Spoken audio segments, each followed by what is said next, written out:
Here is something nobody tells you when you are sitting at a boring desk job, watching the rain hit the window, wondering if this is really it.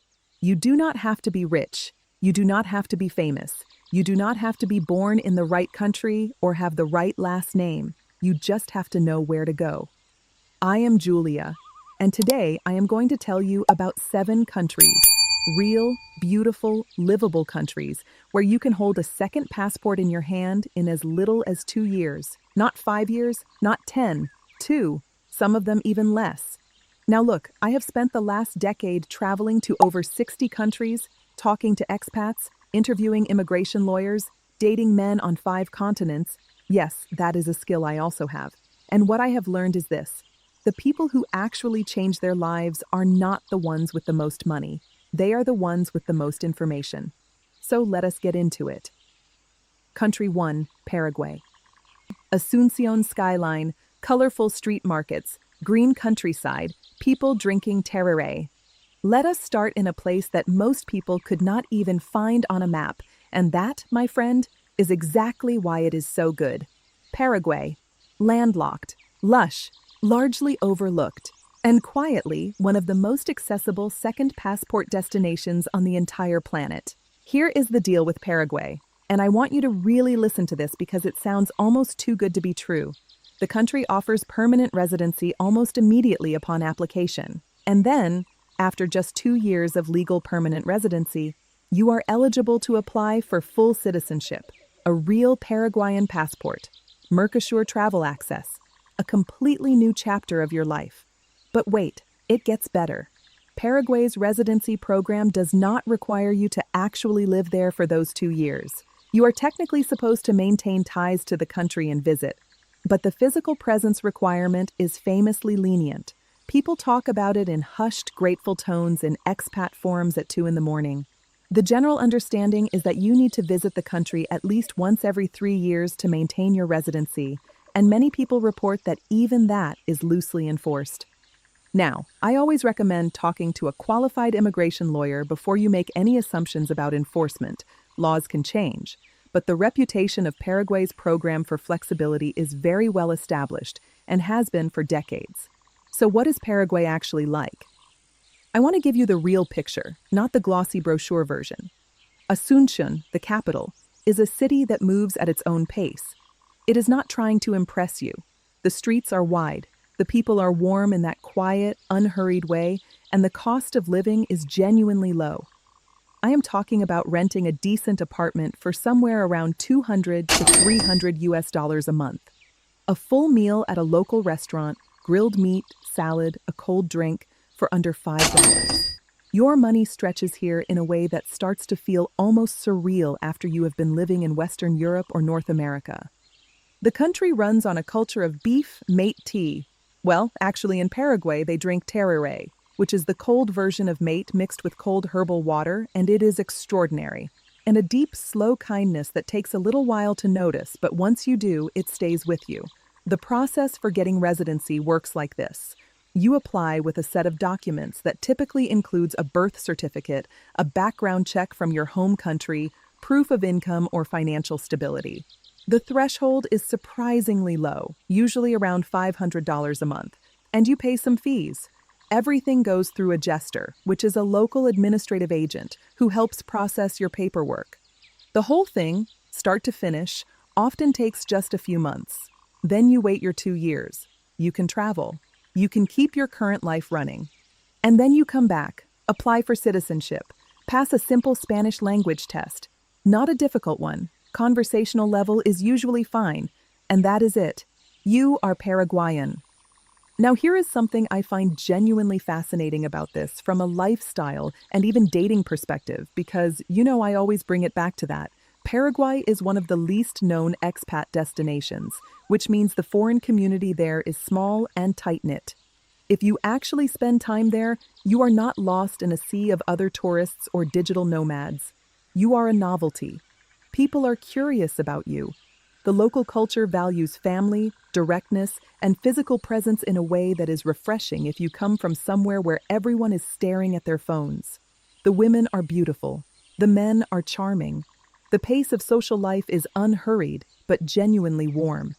And if you are someone who finds the hyper-competitive social scenes of big Western cities exhausting, the constant performance, the swiping, the trying, Paraguay feels like a different world. A simpler, more human one.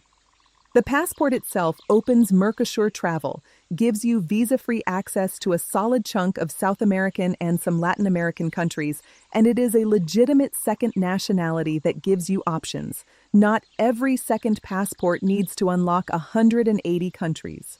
Sometimes the point is the options, the backup, the freedom to choose.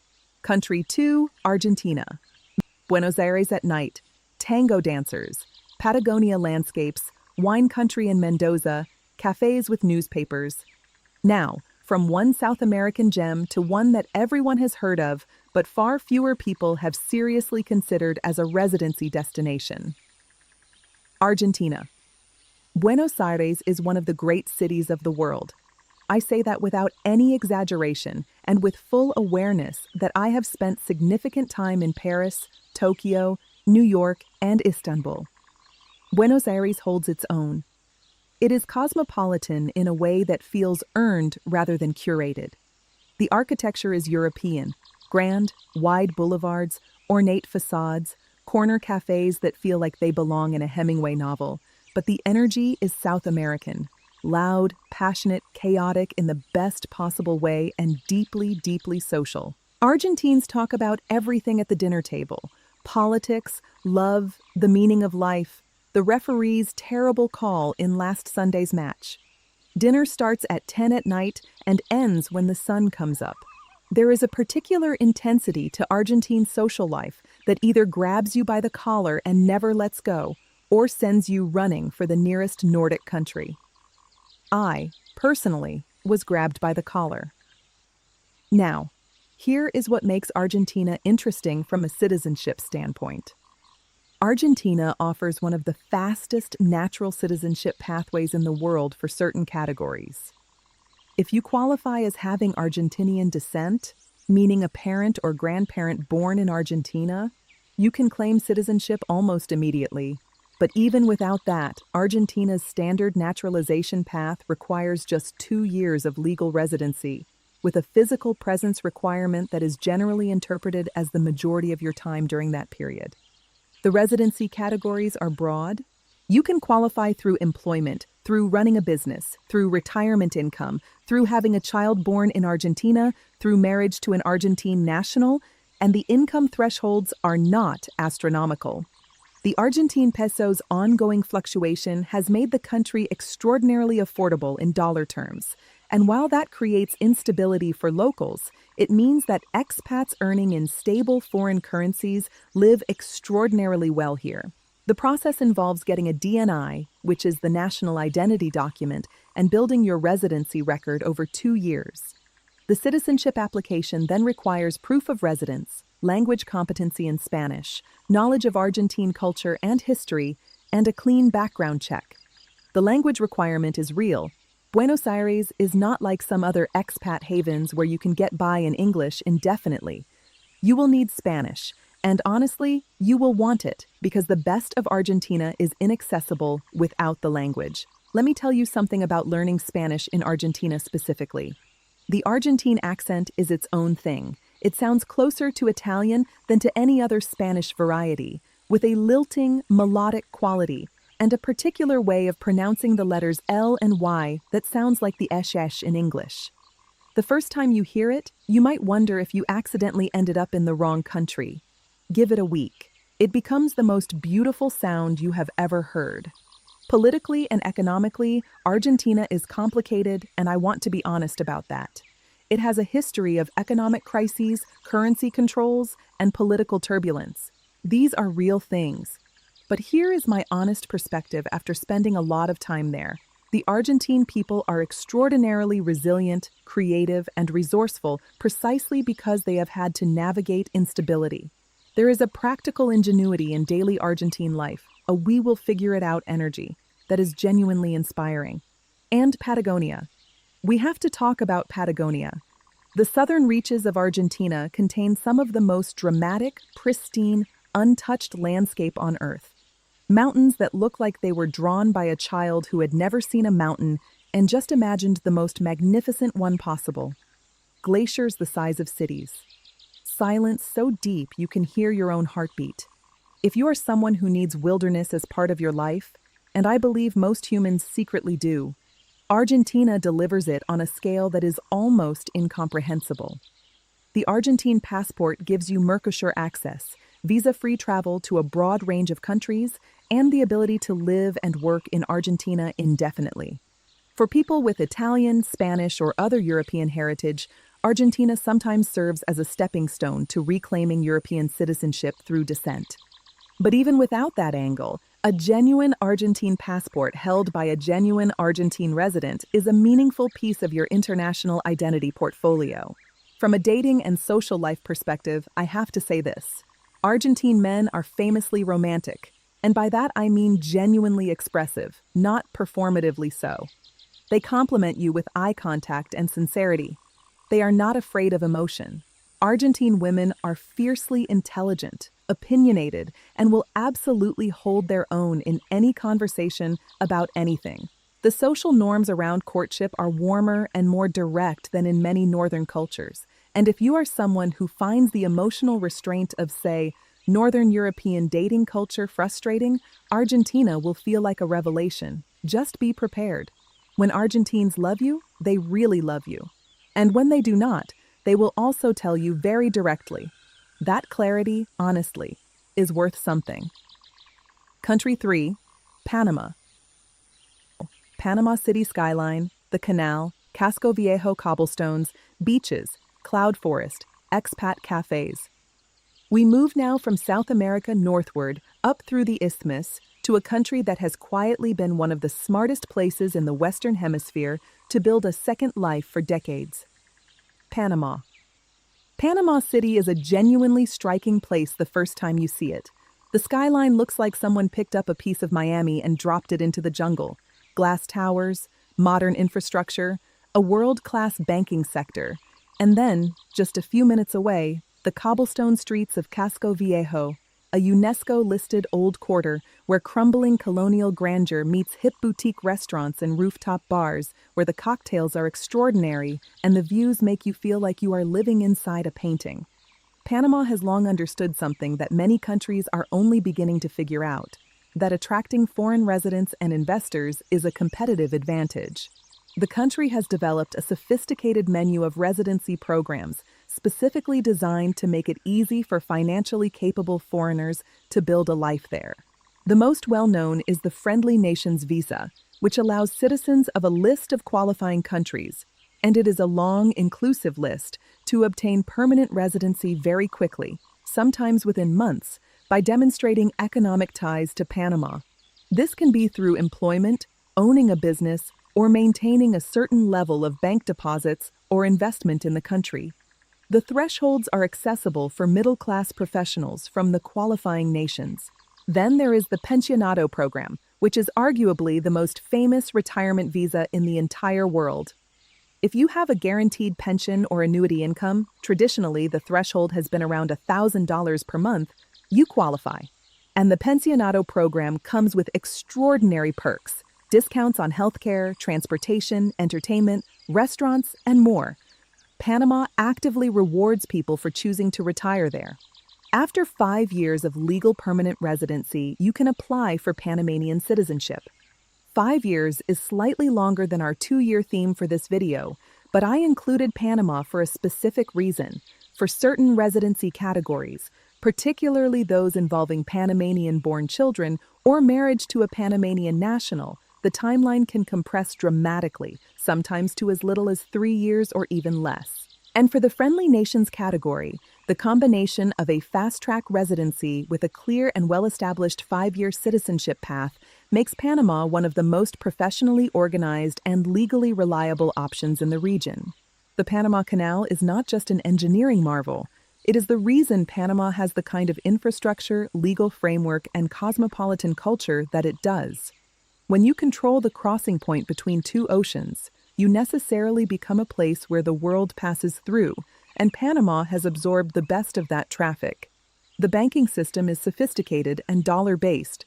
Panama uses the US dollar as its currency, which eliminates currency risk for American expats and simplifies financial life considerably for everyone else. The healthcare system is genuinely good, with international hospitals in Panama City that attract medical tourists from across the region. Outside Panama City, the country opens into extraordinary variety. The mountains of Boquete in the Chiriquí Highlands are a famous expat enclave. Cool temperatures, coffee plantations, hiking through cloud forests that feel like they belong in a fantasy novel. The Bocas del Toro archipelago on the Caribbean coast is one of the most visually beautiful places in Central America. Turquoise water, wooden houses built over the sea, a relaxed bohemian energy, and the kind of sunset that makes you put your phone down and just watch. The Pacific beaches are world-class surfing territory. The people, Panamanians, are a fascinating blend. The country has absorbed immigration waves from across the Caribbean, from China, from the Middle East, from Europe, creating a culture that is genuinely multicultural in its bones, not just in its official narrative. There is a relaxed cosmopolitanism to Panamanian social life that makes it easy for foreigners to integrate. Spanish is the national language, and you will need it outside of Panama City's expat and business districts. But Panama City itself is genuinely bilingual in many professional contexts, and the adjustment is softer here than in some other Latin American countries. One more thing worth saying. Panama is strategically positioned for travel in a way that almost no other country is. You can fly from Panama City to almost anywhere in North America, South America, Europe, and beyond with direct connections. Copa Airlines, based in Panama, is one of the better regarded regional carriers. If you live a life that involves a lot of movement, which, if you are watching this channel, you probably do, Panama's geography is a genuine quality of life asset. Country 4, Portugal. Lisbon trams, Sintra palaces, Algarve cliffs, Porto wine cellars, fado music, tile-covered buildings. We cross the Atlantic now. We leave the warm, buzzing energy of Latin America and arrive somewhere older, quieter, and in its own way, just as extraordinary. Portugal. I want to start with something personal here. I have visited Portugal 4 times now. The first time was a weekend trip with a friend. We had cheap flights and no real plan. I arrived in Lisbon on a Tuesday morning, dropped my bag at a hostel in the Alfama neighborhood, walked out into streets that smelled like salt air and grilled sardines, heard the distant sound of a fado singer through an open window, and felt something happen in my chest that I can only describe as recognition. Like a place you have never been that somehow already feels like home. Portugal does that to a lot of people. There is something about its particular combination of beauty, melancholy, warmth, and affordability that reaches a certain kind of person and does not let go. Now, Portugal is a European Union member state. That is the first and most important thing to understand about its citizenship from a geopolitical value perspective. A Portuguese passport gives you the right to live, work, and travel freely across all 27 EU member states. It gives you visa-free access to over 180 countries. It is one of the most powerful travel documents in the world, and getting it requires 5 years of legal residency, slightly outside our 2-year core theme, but absolutely worth including because of what the end result represents, and because Portugal has specific programs that make the path smoother than most. The Golden Visa program, which has been modified in recent years and you should absolutely get current legal advice on its current form, allowed foreign investors to obtain residency through qualifying investment, with one of the notable features being a minimal physical presence requirement of just 7 days per year in Portugal. That meant you could build your 5 years towards citizenship while living largely elsewhere. The program has been adjusted, particularly around real estate investment, so current guidance from an immigration lawyer is essential, but the structure remains relevant. For non-investor residency, the D7 visa, also known as the passive income visa, is one of the most popular options. It is designed for remote workers, retirees, and anyone with stable income from outside Portugal. The income threshold is tied to the Portuguese minimum wage, and while it has increased over the years, it remains accessible to many professionals earning in foreign currencies. You apply for a D7 at the Portuguese consulate in your home country, obtain your visa, move to Portugal, and then convert it to a residency permit once you arrive. After 5 years of maintaining your legal residency with required physical presence, you apply for citizenship. The physical presence requirement under a standard residency is more significant. You are generally expected to spend the majority of your time in Portugal. But for many people, that is not a sacrifice. It is the whole point. Let me tell you about what living in Portugal actually feels like. The pace is Mediterranean, unhurried, sensory, organized around meals and conversation and the quality of light in the afternoon. Lisbon is hilly and cobblestoned and dramatic, full of viewpoints called miradouros, where you can sit with a glass of wine and watch the Tagus River reflect the sunset for as long as you want, and nobody will hurry you along. Porto, in the north, is more compact and industrial in the best possible sense, a working city with real grit and extraordinary wine culture, since the Douro Valley just upstream is where port wine was born. The Algarve in the south is Mediterranean coastline of the classic variety, golden cliffs, clear water, small fishing villages that have somehow maintained their character despite decades of tourism. The cost of living in Portugal is significantly lower than in Northern Europe or North America, though it has risen substantially in recent years as international interest has surged. You can still rent a comfortable apartment in Lisbon for 1,000 to 1,500 euros a month, expensive by Portuguese historical standards, inexpensive by London or New York standards. Outside Lisbon and Porto, costs drop significantly. Many expats live very well on 3,000 to 4,000 euros a month total. Healthcare is universal and free to residents. The national health system has its pressures and wait times, but private healthcare is very affordable as a supplement. The public school system is free for resident children. The infrastructure is excellent. Roads, internet, public transportation. The language is Portuguese, not Spanish, and I want to address the common misconception that these are the same or interchangeable. They are not. Portuguese has a different sound system, more nasal, more complex in terms of vowel reduction.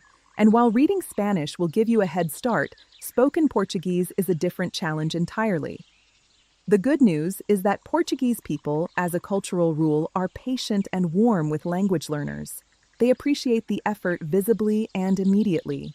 For the citizenship test, you need to pass an A2 level Portuguese language test, which is a fairly basic conversational level, and demonstrate knowledge of Portuguese culture and history. Neither requirement is insurmountable with a year of genuine effort. And the passport. My goodness, the passport.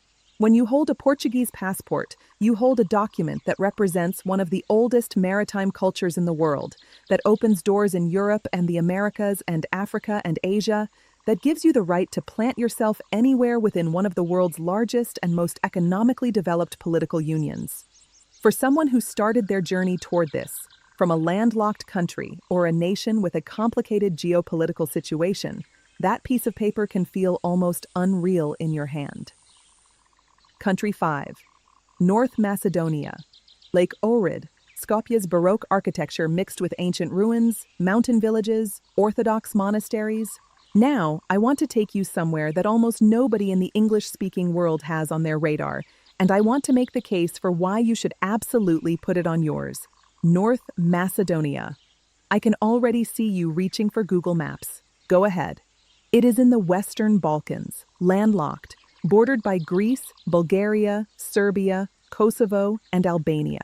It is small, about 2 million people. It is an EU candidate country, meaning it is formally in the process of joining the European Union, though full membership is not yet confirmed. And it offers one of the most accessible and genuinely fast citizenship pathways anywhere in Europe. Naturalization, after just 2 years of legal residency with a continuous physical presence requirement. 2 years. In Europe. Let that sit for a moment. Now the context here matters. North Macedonia is not a Schengen area member yet, and its passport, while respectable, does not carry the same weight as a Portuguese or Italian document. But it does offer visa-free or visa-on-arrival access to a meaningful number of countries, including Schengen area access for short stays. And perhaps more importantly for some people, it is an EU candidate country, which means that if and when accession happens, the process is ongoing and has significant political momentum. The value of Macedonian citizenship could increase substantially. There is also a more immediate strategic angle here that I find genuinely interesting. North Macedonia has bilateral agreements and a geopolitical position that can serve as a stepping stone. Citizens of North Macedonia have the right to apply for employment in certain EU member states on specific terms, and the country's trajectory toward full EU membership means that this is a citizenship with an upward trajectory in terms of its international value. Getting in now, before accession, could prove to be a very smart, long-term move. The residency process works through standard immigration channels. You can obtain a residence permit through employment, study, family ties, or business registration. The cost of establishing a small company in North Macedonia is genuinely low, and the country has been actively trying to attract foreign entrepreneurs. Once you have your residency permit and maintain continuous legal presence for 2 years, you can apply for citizenship. The citizenship application requires proof of residency, a language test, Macedonian, which is a South Slavic language with its own alphabet, though Latin script is also widely used, and the standard background and documentation checks. Macedonian is not an easy language for English speakers, but here is the thing about 2 years of immersive living. If you are truly present in a place, having conversations, shopping at local markets, making friends, the language seeps in more than you expect. The A1 or A2 level that citizenship applications typically require is absolutely achievable with genuine effort and a few months of structured learning. Skopje, the capital, is a genuinely fascinating city. It underwent an extraordinary urban transformation project in the early 2010s, a controversial, flamboyant, Baroque meets antiquity redesign of the city center that added fountains, classical columns, enormous statues, and a kind of theatrical grandiosity to the main square. You will either love it or find it completely absurd. I find it completely absurd and also completely wonderful. It is a city that took an extreme aesthetic position and committed fully to it, and there is something admirable about that. Lake Ohrid in the southwest of the country is the jewel. It is one of the oldest and deepest lakes in the world, ancient enough that it has unique endemic species found nowhere else on Earth. The town of Ohrid on its shore is a UNESCO World Heritage Site, a labyrinth of old stone houses, Byzantine churches, Ottoman-era architecture, and clear water that changes color through the day, from pale green to deep sapphire. I spent 3 days there once, eating fresh trout, walking along the lake at sunset, and talking to a retired school teacher who had lived there his entire life and could not understand why anyone would ever leave. The cost of living is among the lowest in Europe. Rent in Skopje for a decent one-bedroom apartment runs around 300 to 400 euros a month. A meal in a good local restaurant rarely exceeds 10 euros. Fresh produce, meat, and dairy from the country's fertile agricultural regions are genuinely high quality and inexpensive. For someone living on a remote income in a strong currency, North Macedonia is extraordinary value. The warmth and hospitality of Macedonian culture deserves special mention. The Balkan tradition of guest hospitality is deeply embedded here. If you are invited to someone's home, you will be fed until you cannot move and then handed a homemade rakija, which is a fruit brandy of varying and sometimes alarming strength, and told to drink for your health.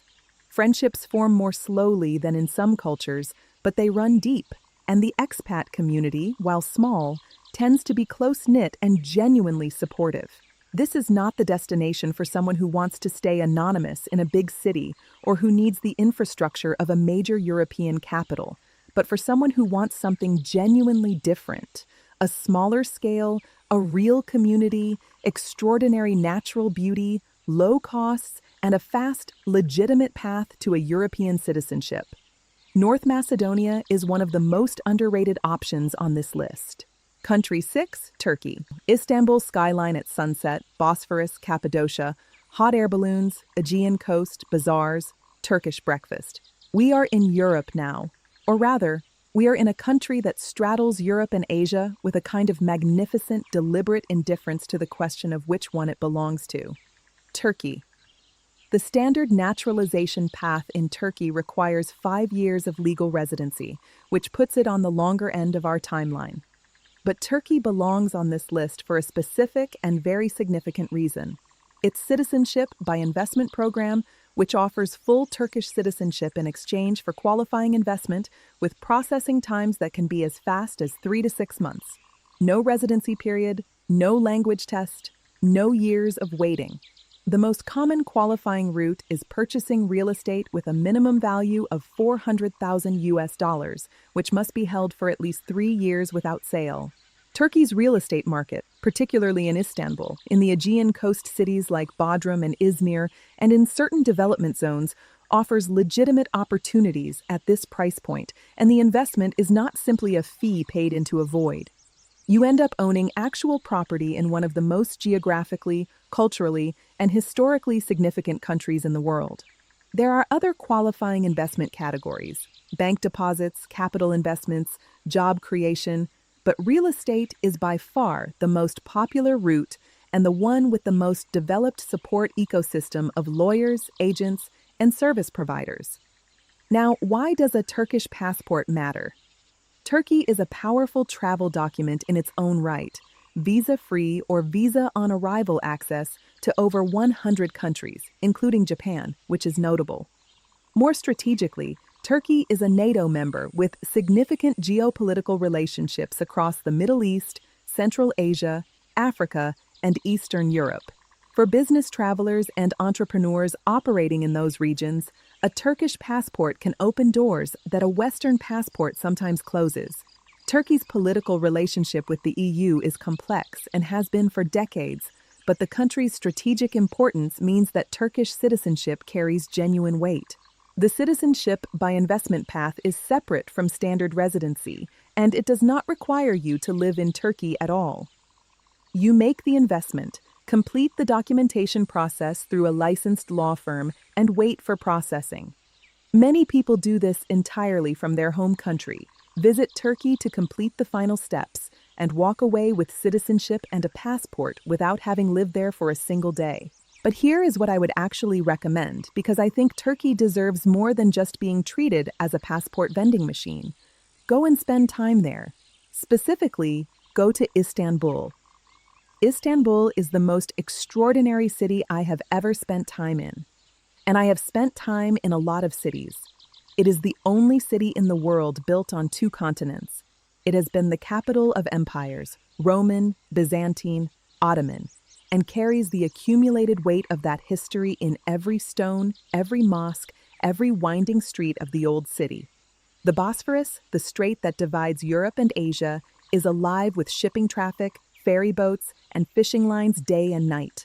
The skyline, with its minarets and domes, is unlike anything else in the world. The food. I have to talk about the food.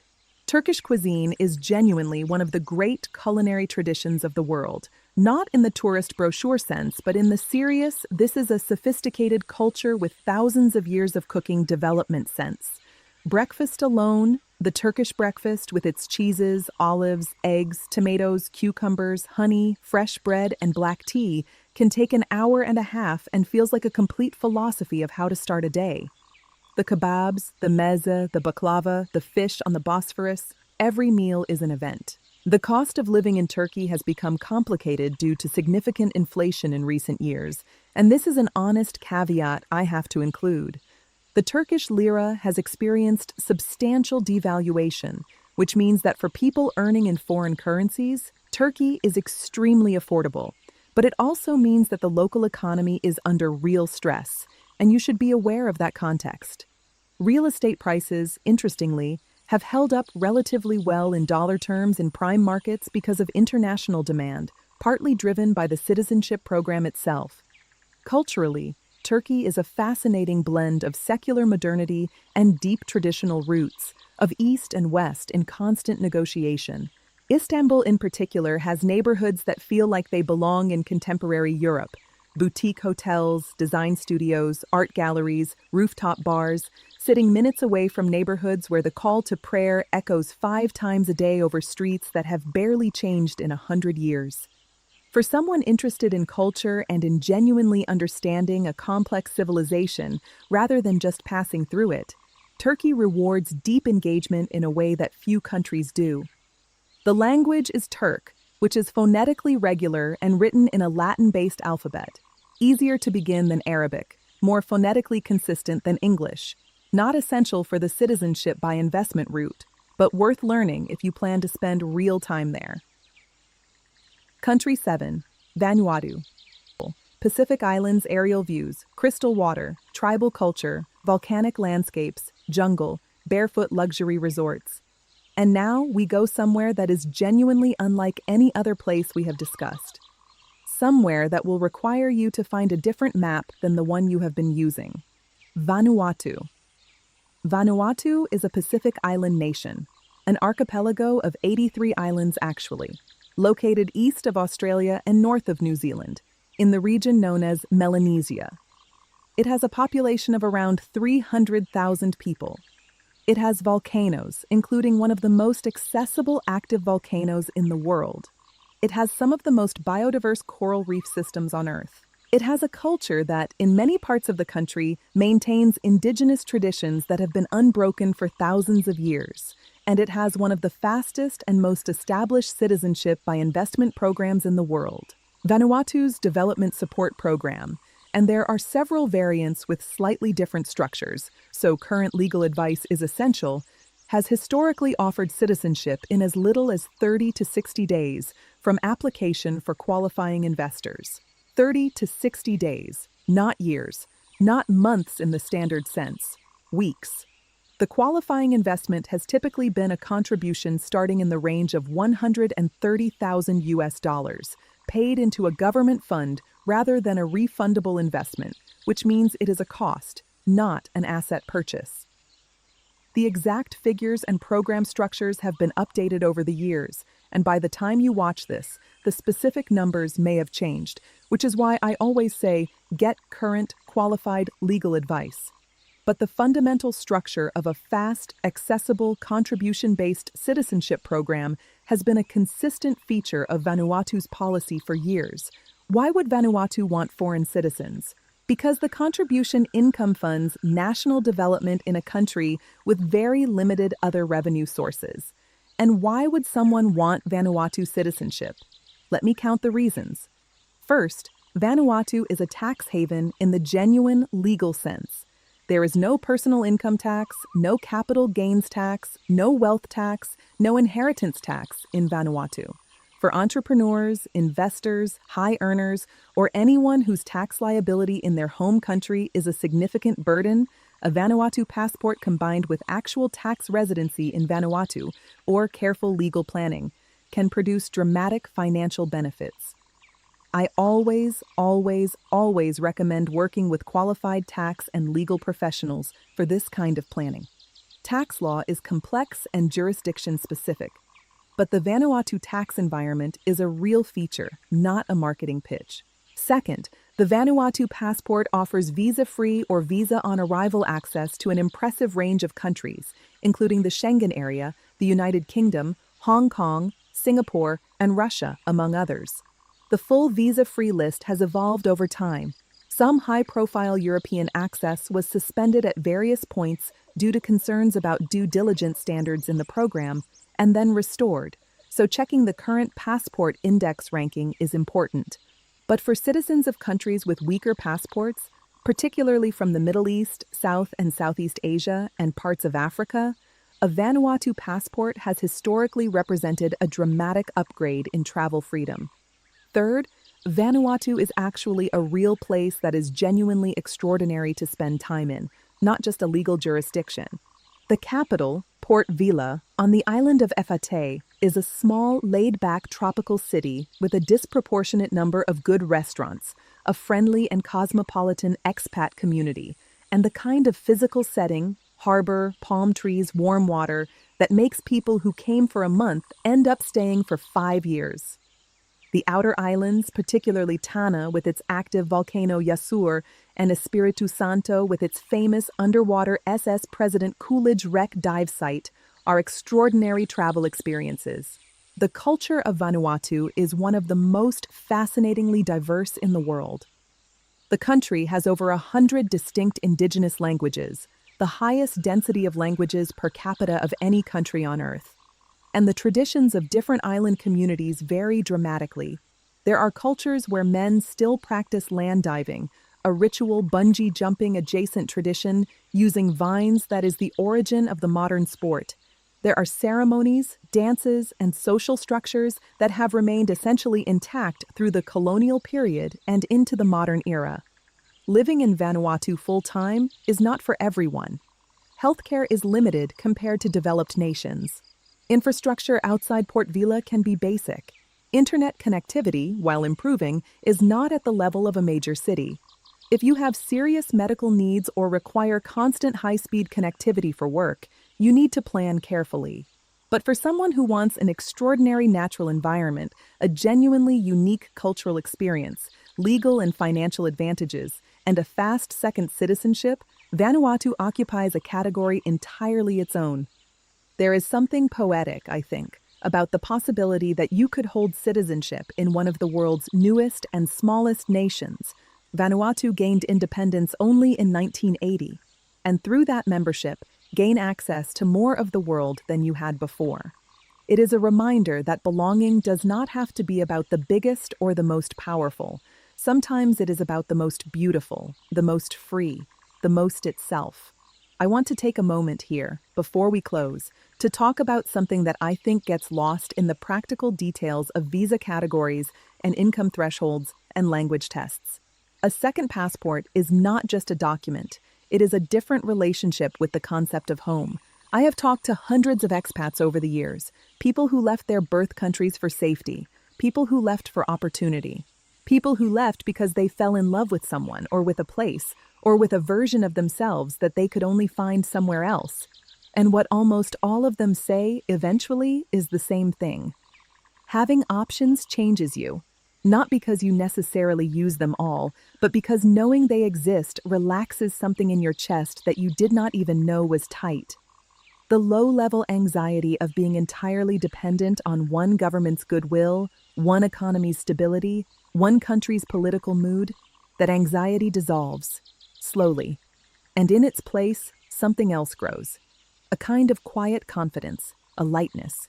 I think about this a lot in the context of dating and relationships too, because I think the emotional mechanics are related. When you are desperate, when you feel like you have no options, that this one person or this one opportunity is your last chance, you make bad decisions, you hold on too tight, you compromise the wrong things. But when you know you have options, when you have done the work to build a life that gives you genuine choice, everything changes. You show up differently. You make decisions from a place of abundance rather than scarcity. A second passport is, among other things, an act of self-determination. It is saying, I am not going to simply accept the accident of birth as the entirety of my identity and options. I am going to do the work, the real work, the legal work, the physical presence, the language learning, the community building, and I am going to expand what is possible for my one life. That is what I want for everyone watching this. Not just the document, the expansion. Conclusion. So there you have it. 7 countries. 7 real, accessible, legitimate pathways to a second passport. Paraguay and its famous flexibility. Argentina with its European soul and South American heart. Panama with its strategic geography and sophisticated infrastructure. Portugal with one of the most powerful passports in the world at the end of a 5-year journey. North Macedonia, the European underdog with a 2-year path that almost nobody is talking about. Turkey with its fast investment route and incomparable culture. And Vanuatu, the Pacific island wildcard that can deliver citizenship in weeks for the right candidate.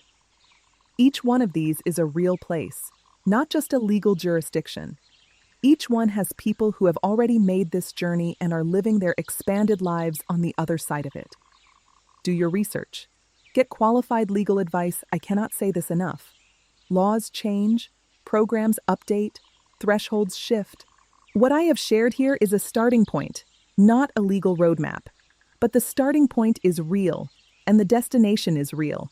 And the only thing between you and it is the decision to begin. If this gave you something to think about, you know what to do. Like, subscribe, and tell me in the comments, which country is calling your name? I will see you in the next one.